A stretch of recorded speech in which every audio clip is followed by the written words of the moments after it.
kehilangan figur ayah. Dahulu itu para pejuang sering meninggalkan anak-anak mereka untuk mencari mati.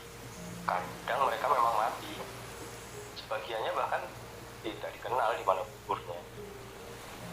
Tapi anak-anak mereka itu nggak pernah kehilangan figur ayah. Yang terjadi sekarang, kita sering pergi pagi mencari makan, pulang malam setelah makan-makan. Yang terjadi sekarang, kita sering pergi berbincang-bincang, diskusi-diskusi, sambil hahaha dan cekrek-cekrek menitipkan kehebatan diri di dunia maya, lalu dengan gagah meneriakkan anaknya terancam kehilangan figur dirinya.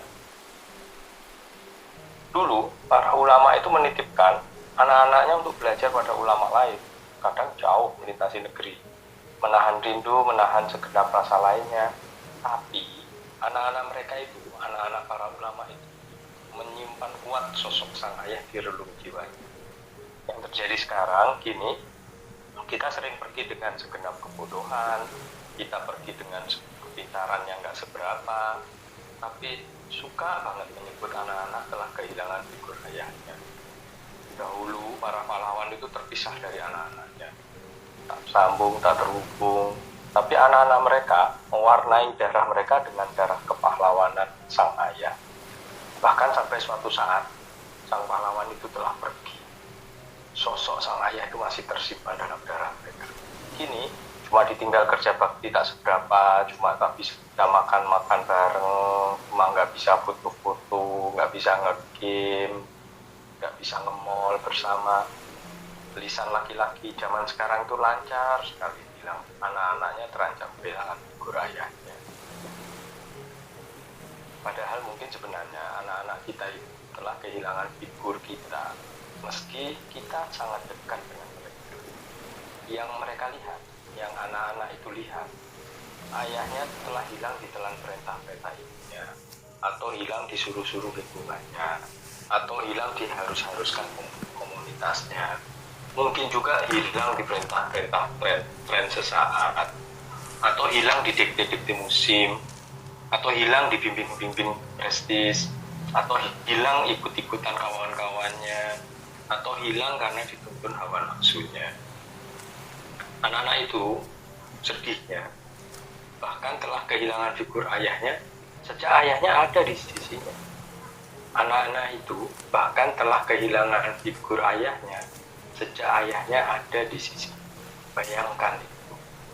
Ayah anak-anak itu hilang bukan karena aktivitas sang ayah, bukan karena pekerjaan si bapak, bukan karena tugas-tugas bapaknya, bukan tersebab penempatan pekerjaannya, bukan karena mutasi kantornya, bukan karena surat keputusan kantornya, bukan karena surat tugas.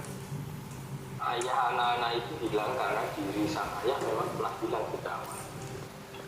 Ada pertanyaan yang berulang di beberapa forum yang membuat seorang ayah memiliki hubungan kuat dengan anak. Dan saya selalu menjawab gagasan yang membuat anak itu memiliki hubungan kuat dengan ayah, karena laki-laki itu gagasan. Para pahlawan tidak sering pulang, bahkan kadang mati nggak kenal entah gimana. Tapi anak mereka mewarisi perlawanan bapaknya karena gagasan itu tersambung. Para ulama belajar atau mengirim anaknya belajar menyeberangi negeri, jarang berjumpa, tapi anaknya terus mengalirkan ilmu penuh antusiasme seperti bapaknya. Karena apa?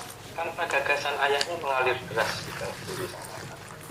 Lalu mengapa seorang laki-laki kerap merasa kehilangan figur ayahnya? Hari ini kita sering mendengar laki-laki mengeluh anaknya kehilangan figur ayahnya. Padahal dia sekerap berkumpul, nggak berjarak. Jawaban pendeknya, karena ayah tidak cukup punya gagasan. Yang ada laki-laki dengan ide jalan-jalan, makan-makan, dan seseruan, tapi minus gagasan. Yang sering ada laki-laki yang sepi dari narasi dan minim gagasan. Yang banyak laki-laki yang tak mampu membicarakan langit dan sering terjerembab di dalam bumi. Kalau sudah itu, jangan terlalu berharap bisa bicara soal kerekatan laki-laki dengan anak-anaknya. Laki-laki nggak bisa membangun kerekatan dengan anaknya dengan cara perempuan. perempuan punya cara tersendiri untuk menjalin kerapatan dengan anak-anaknya. Laki-laki punya cara yang khas untuk membangun kerapatan dengan anak, yaitu dengan gagasan. Karena laki-laki itu